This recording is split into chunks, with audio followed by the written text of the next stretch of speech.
Hello दोस्तों, कैसे हैं आप। मार्च का महीना शुरू हो चुका है और आप सभी के बच्चों के एग्ज़ाम्स भी शुरू हो चुके हैं। तो एग्ज़ाम्स आते ही बच्चों में स्ट्रेस होना चालू हो जाता है। हाँ, वो सोचते हैं पता नहीं क्या होगा, पता नहीं क्या होगा, पता नहीं क्या होगा। तो मैं आपके लिए लेकर आया हूँ एग्जामिनेशंस की बहुत ही वेरी इंपॉर्टेंट टिप्स। इस वीडियो में बताए हुए टिप्स के अनुसार अगर आप फॉलो करते हैं और एग्ज़ाम्स देकर आते हैं तो निश्चित रूप से आपके बहुत ही अच्छे नंबर आएंगे। और इस वीडियो को अंत तक देखना, और ख़ास ये भी कहूँगा कि ये वीडियो जो स्मार्ट समझते हैं बच्चे अपने आप को, जो पढ़ाई में बहुत होशियार हैं, उनसे भी गलतियां होती हैं। क्योंकि मैंने खुद गलतियां की हैं, क्योंकि मुझे कोई बताने वाला था नहीं उस वक्त। दोस्तों, अगर ये टिप्स मेरे ज़माने में मुझे पता होती थी ना, तो मैं बहुत ही अच्छे मार्क्स लेता था। हालांकि मैं डिस्टिंक्शंस में ही आता था, लेकिन फिर भी ये टिप्स मालूम होती थी तो I would have scored very very much. तो आप बहुत ही नसीब वाले हैं। तो चलिए शुरू करते हैं। तो सबसे पहले बच्चों को होता है एग्जामिनेशन फियर। एग्ज़ाम से डर लगता है। उसके कई कारण हो सकते हैं। हमने स्टडी बरोबर की नहीं और एग्ज़ाम्स आ गए सर के ऊपर, तो डर होता है, फेल होने का डर होता है। कई बच्चों को ये डर होता है कि अगर हमारी मार्क्स कम आई तो मम्मी डैडी हमें क्या कहेंगे, डांटेंगे हमें। और कई बार ऐसा भी होता है कि हम अवेयर नहीं होते हैं हमारे स्टडी के बारे में, हमारी पढ़ाई से हमें क्या फ्यूचर बनने वाला है, हमारी पढ़ाई से कौन सा फ्यूचर बनने वाला है, ये पढ़ाई, ये स्टडी हमें क्या देने वाली है, इसकी बहुत ही कम अवेयरनेस होती है। दोस्तों, पढ़ाई is the source of income. पढ़ाई से आप एक समझदार इंसान बनते हैं।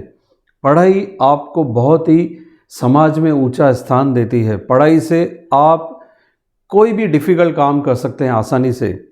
एक आपको अच्छी रिकॉग्निशन मिल सकती है, आपको इज़्ज़त मिल सकती है, शोहरत मिल सकती है। आप जो ज़िंदगी में पाना चाहते हैं वो आप पा सकते हैं सिर्फ़ इस समय पढ़ाई के आधार से।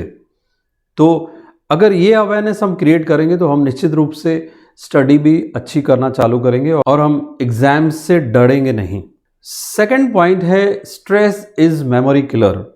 हाँ, प्राय हम एग्ज़ाम्स आने के टाइम पर या स्टडी के टाइम पर हम स्ट्रेस करते हैं और ये स्ट्रेस ही हमारी मेमोरी को ख़त्म करता है। दोस्तों, ब्रेन की कुछ कैपेसिटी होती है और अगर हम नेगेटिव सोचते हैं, स्ट्रेस करते हैं, चिंता करते हैं तो क्या होता है, ब्रेन की जो मेमोरी है वो ऑक्यूपाई हो जाती है और उसमें नेगेटिव केमिकल्स रिलीज़ होना चालू होते हैं जो ब्रेन की पावर को कम कर देते हैं। तो इसलिए स्ट्रेस नहीं करो, लेकिन स्ट्रेटजी बनाओ, इंतज़ाम करो। और जैसे ही आप इंतज़ाम करेंगे, पढ़ाई करना चालू करेंगे, तो आपका स्ट्रेस कम हो जाएगा और स्ट्रेस कम हो जाएगा तो आप एक अच्छा परफॉर्म कर पाएंगे अपने एग्ज़ाम्स में। Third is, stress is manageable. अगर स्ट्रेस आ भी रहा है, चलो आपके माइंड में बहुत सारे विचार आ रहे हैं, नेगेटिव विचार आ रहे हैं, तो उसको मैनेज किया जा सकता है। क्योंकि माइंड किसका है? माइंड मेरा है। मेरा माइंड है तो मैनेज कौन करेगा? मैनेज भी मैं ही करूँगा। देखो, एनालाइज करो कौन कौन से विचार आ रहे हैं आपके दिमाग में, उन्हें देखो, सुनो और उनको आंसर दो कि इस वक्त मुझे आपकी ज़रूरत नहीं है, मेरा पूरा फोकस जो है वो पढ़ाई पर है, एग्ज़ाम्स पर है, इसीलिए मुझे आपसे कोई भी मतलब नहीं है, आप निकल जाओ, चले जाओ यहाँ से। तो इस तरह से आप अपने आप से बातें करेंगे तो आप अपने स्ट्रेस को मैनेज कर सकते हैं। दोस्तों, अगर नेगेटिव आ रहा है तो आप उसे पॉजिटिव बनाइए, क्योंकि जैसा हम सोचते हैं वैसा ही हमारे साथ होता है। इसके ऊपर मेरा पूरा वीडियो बना हुआ है, जो रिसर्च हुई है डॉक्टर मसारू इमोटो की वाटर एक्सपेरिमेंट के ऊपर। उसका मैं लिंक आपको डिस्क्रिप्शन में दे देता हूँ। आप उस वीडियो को पूरा देखेंगे तो आप अपने थॉट्स की वैल्यू को समझ पाएंगे कि मुझे कैसे थॉट्स क्रिएट करने हैं, नेगेटिव क्रिएट करने हैं, पॉजिटिव क्रिएट करने हैं, ये आप समझ जाएंगे। बहुत ही इंपॉर्टेंट पॉइंट है पॉजिटिव अफर्मेशंस, ये बहुत काम करती है। दोस्तों, आप कुछ बनना चाहते हैं, आप कुछ पाना चाहते हैं, उसके लिए ये बहुत ही सरल उपाय है। रात को सोने से पहले और सुबह उठते ही, जैसे ही आप उठते हो, जैसे आप सोने को बेड पर जाते हो, उस समय आपको वो सोचना है जो आप चाहते हो ज़िंदगी में, यानी पॉजिटिव अफर्मेशंस करने हैं। मैं आपको कुछ एग्जाम्पल्स दे देता हूँ आपके लिए। जैसे मेरी मेमोरी बहुत अच्छी है, मैं एग्ज़ाम्स में बहुत अच्छा परफॉर्म करके आऊँगा, मेरी इतनी मार्क्स आएंगी, ये आप थॉट्स क्रिएट करो और उस बात को आप फील करो और उस फीलिंग की खुशी में रहो। स्ट्रेस के बजाय आप ऐसे पॉजिटिव अफर्मेशंस क्रिएट करो और उन अफर्मेशंस की खुशी में रहो, तो आप देखेंगे कि जो आप थॉट करते हो वो सबकॉन्शियस माइंड उस वक्त एक्टिव होता है हमारा, और वो थॉट्स को ग्रहण करता है और उसके ऊपर काम करना चालू कर देता है ऑटोमेटिक। यानी आपको हैरानी होगी कि कैसे ये सब हो रहा है मेरे साथ। सिर्फ रात को सोने से पहले और सुबह उठते ही आपको अपने आप को पॉजिटिव अफर्मेशंस देने हैं, ना कि नेगेटिव सोचना है। मैथ्स कितना बोरिंग है, छी, ये क्यों बनाया ही क्यों गया मैथ्स। दोस्तों, डिफ़िकल्ट से डिफ़िकल्ट सब्जेक्ट आपको आसानी से याद हो सकता है, आप उसमें मास्टरी हासिल कर सकते हो। उसका एक बहुत ही सिंपल मेथड है, आप जान के हैरान हो जाएंगे। वो मेथड है बहुत सिंपल, लव योर सब्जेक्ट्स। जो भी सब्जेक्ट्स हैं आपके, उन सब से प्यार करना सीखो, उनको गले लगाओ, उनसे मोहब्बत करो। दोस्तों, जिस चीज़ से हम प्यार करते हैं हम उसके बारे में सब जान जाते हैं, हमें उसके बारे में सब पता चल जाता है। इसीलिए जो भी डिफ़िकल्ट सब्जेक्ट है आप उससे बहुत ही प्यार करो, लव योर सब्जेक्ट्स। तो क्या होगा, आपको आपका प्यार जो है, ये जो वर्च्यू है, वो आपको सब्जेक्ट्स के डीप में लेके जाएगा और आपका माइंड उस सब्जेक्ट को समझने की पूरी कोशिश करेगा। तो ये है बहुत आसान तरीका डिफ़िकल्ट से डिफ़िकल्ट सब्जेक्ट को समझने के लिए। 6 जो पॉइंट है वो बहुत ही इंपॉर्टेंट है, ध्यान से सुनना।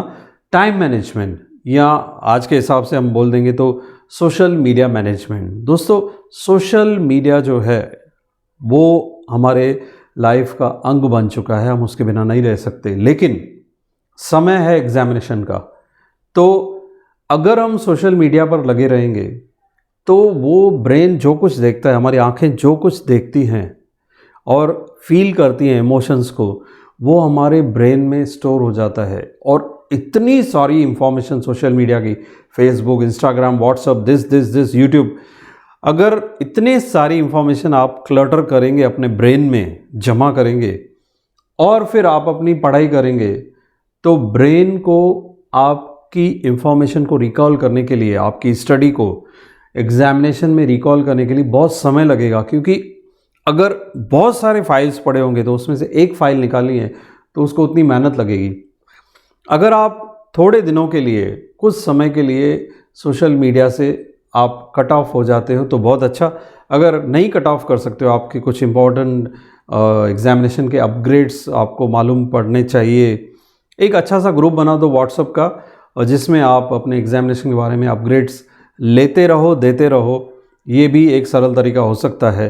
तो अगर आप एक कंसंट्रेशन से स्टडी करेंगे, निश्चित रूप से आपकी रिजल्ट्स बहुत अच्छी आएंगी। 7 जो पॉइंट है वो है रेस्ट।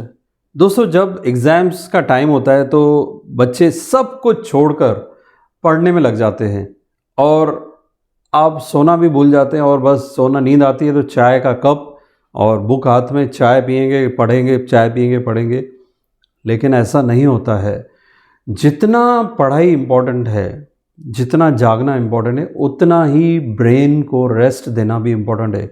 क्योंकि आप अगर कंप्यूटर कंटिन्यूस यूज़ करते हैं, अगर वो गर्म हो गया तो डेफिनेटली आपका कंप्यूटर डैमेज हो जाएगा। इसीलिए ब्रेन भी एक कंप्यूटर है, उसे भी रेस्ट की ज़रूरत है। इसीलिए आपको, अगर आप अच्छे स्टूडेंट हैं, आप पॉजिटिव सोचते हैं, तो आपको 6-7 घंटा तो कम से कम सोना चाहिए। और दूसरी बात, जब आप सोते हो तो आपके अंदर कोई भी टेंशन नहीं होना चाहिए, आपके अंदर कोई भी नेगेटिव बात, चिंता, परेशानी नहीं होनी चाहिए। उसका एक सरल उपाय है, आप सोने से पहले अपनी सारी चिंताओं को, परेशानियों को, जिसे भी आप मानते हैं, ईश्वर, अल्लाह, गॉड, भगवान, उसे आप सौंप कर निश्चिंत होके, खाली होके आप सो जाएं। तो क्या होगा, आपका ब्रेन एक अच्छी रेस्ट लेगा और दूसरे दिन के लिए आपका ब्रेन एकदम फ्रेश होगा, एकदम तैयार होगा। 8वीं जो पॉइंट है वो है फूड। वैसे देखा जाए तो फूड का मेमोरी से कोई कंसर्न नहीं है, लेकिन फिर भी जब जहाँ पर ब्रेन की बात आती है तो ब्रेन में केमिकल्स हैं और फूड से ही केमिकल्स बनते हैं। तो निश्चित रूप से अगर केमिकल्स का बैलेंस अच्छा रहेगा तो हमारा ब्रेन फ्रेश रहेगा और अच्छी तरह काम करेगा। तो इसीलिए फूड को भी हम इम्पोर्टेंस देते हैं। आप अपने खाने में कुछ चीज़ें ऐड कर सकते हैं, जैसे नट्स हैं, बेरीज़ हैं, डार्क चॉकलेट है, कॉफ़ी है, ब्रोकोली आप खा सकते हैं। तो ये सारी चीज़ें मिलाकर आपको एक अच्छा ब्रेन का केमिकल बैलेंस करेगी। और दूसरी बात, पानी बहुत ज़्यादा पिएं। पानी is very important, water is very important because water contents oxygen. पानी में ऑक्सीजन होता है और जो ब्रेन के लिए काफ़ी ज़रूरी है। और दूसरी बात है कि पानी हमारे बॉडी को डिटॉक्सीफाई करता है, टॉक्सिन्स को बाहर निकालता है। तो इसीलिए अगर हम पानी भी ज़्यादा पिए तो भी हम फ्रेश रहेंगे, हमारी ब्रेन अच्छी तरह काम करेगी। दोस्तों, अब आते हैं बहुत ही इंपॉर्टेंट पॉइंट पर, how to answer examination sheet. Examination paper को कैसे आंसर करें, ये बहुत इम्पॉर्टेंट है। आप बहुत ही भाग्यशाली हैं। मुझे उस वक्त कुछ पता नहीं था कि एग्ज़ाम्स कैसे देते हैं और मैं सीक्वेंस वाइज आंसर्स लिखता था। लेकिन जो रिसर्च हुई है कि जितने भी आपके इजी क्वेश्चंस हैं, जैसे आपको एग्जामिनेशन पेपर मिलता है, क्वेश्चन पेपर मिलता है जैसे ही, तो आप इजी क्वेश्चंस टिक कर दें। 5 मिनट दें अपने एग्जामिनेशन क्वेश्चन पेपर को देखने के लिए। तो उसमें इजी क्वेश्चंस टिक कर दें जो आपको आते हैं, उसे आप पूरा करने की कोशिश करें। और बाद में जितना टाइम बचता है उसमें जो भी डिफ़िकल्ट क्वेश्चंस रहे हुए हैं, आप बाद में उसे आंसर करने की करें।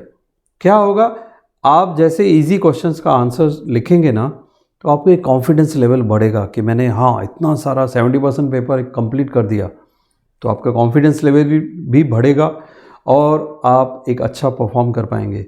अगर आप रिवर्स करते हैं, आप पहले डिफ़िकल्ट क्वेश्चंस की आंसर्स देना चालू करते हैं, तो क्या होगा, आपका कॉन्फिडेंस लेवल बहुत कम हो जाएगा और आपका टाइम जो है, अगर आधा टाइम उसमें ही चला गया, फिर आपको जो क्वेश्चंस आते हैं वो आप लिखना चालू कर रहे हैं, लेकिन आपके पास टाइम ही कम है, तो क्या होगा, रिजल्ट नेगेटिव आएगी। इसीलिए ये पैटर्न फॉलो करो कि इजी क्वेश्चंस को पहले आंसर कर दो, डिफिकल्ट क्वेश्चंस को बाद में। 10th मोस्ट इंपॉर्टेंट थिंग है, अंडरस्टैंड द थिंग्स। दोस्तों, पढ़ाई का जो मेन मतलब है वो है हमें चीज़ों को समझना है। अगर आप चीज़ों को समझ गए तो आपको पढ़ने की भी ज़रूरत नहीं पड़ेगी। हाँ, ये बात ज़रूरी है कि हम कई चीज़ें रेपिटेशन मेथड से हम करते हैं।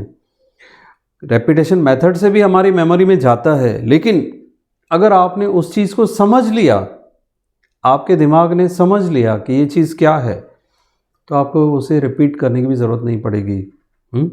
तो ये बहुत ही इम्पॉर्टेंट चीज़ है कि आप चीज़ों को समझने की कोशिश करो जो भी आप पढ़ रहे हो सके तो उस पॉइंट का कुछ वीडियो बना हुआ है, कुछ एनिमेशन बना हुआ है। मैं देखता हूँ आजकल बहुत सारी ऐप्स बनी हुई है जो एनिमेशन से समझा रही है। ये बहुत अच्छी बात है, ये बहुत इम्प्रूवमेंट है। इससे बच्चों को बहुत ही आसानी से समझ में आएगा और एक परमानेंट मेमोरी उनकी बन जाएगी। तो इस तरह से अगर एक बार आपने चीज़ों को समझ लिया तो आपको उन्हें रेपिटेशन करने की या याद करने की भी ज़रूरत नहीं पड़ेगी।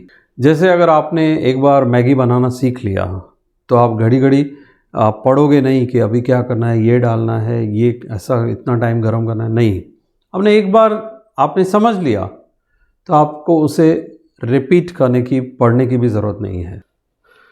New education policy. दोस्तों, ये बताते हुए मुझे बहुत खुशी हो रही है कि पढ़ाई इंसान को समझदार बनाने के लिए होती है। वो समझदार हम इंग्लिश पढ़कर ही बन सकते हैं ऐसी बात तो है नहीं। हम अपनी भाषा में पढ़कर भी समझदार बन सकते हैं, चीज़ों को समझ सकते हैं।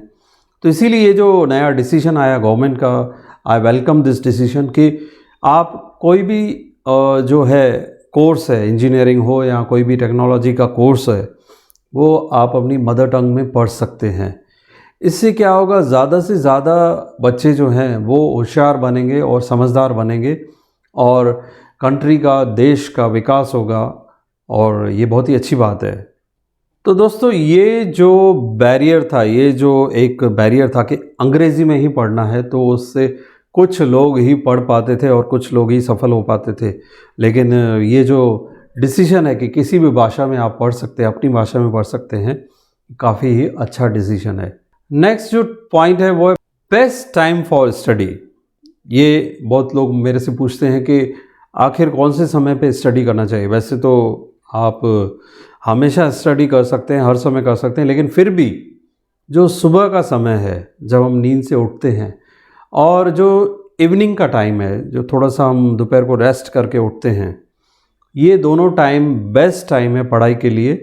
और रात को सोने से पहले भी आप थोड़ा पढ़ सकते हैं और इस तरह से आप बीच का जो समय है, जो दोपहर का समय है, उस वक्त आप नोट्स लिख सकते हैं, आप कुछ दूसरे काम कर सकते हैं। बाकी मॉर्निंग, इवनिंग एंड थोड़ा रात को सोने से पहले ये बहुत अच्छे टाइम है पढ़ाई के लिए। Last moment preparation. कई ऐसे भी हमारे स्टूडेंट्स होंगे जिन्होंने कुछ पढ़ा ही नहीं है, पूरा साल ऐसा ही बीत गया, अब एग्ज़ाम सर पे आ गए, तो क्या करना चाहिए?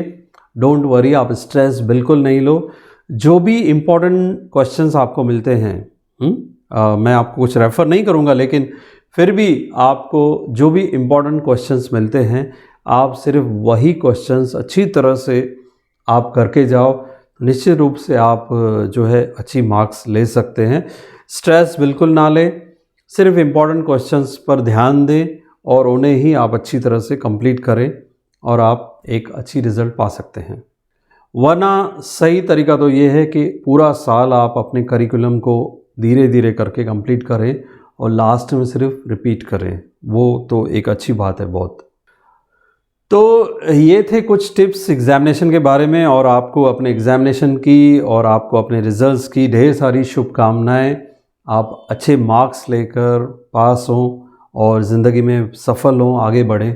तो इस तरह से सफलता से रिलेटेड, ज़िंदगी से रिलेटेड कई ज़िंदगी के प्रॉब्लम्स के सॉल्यूशंस पाने के लिए आप जियो ज़िंदगी फुल को सब्सक्राइब करें और बेल आइकन को 2 बार क्लिक करें ताकि कोई भी ऐसा वीडियो आपसे मिस ना हो।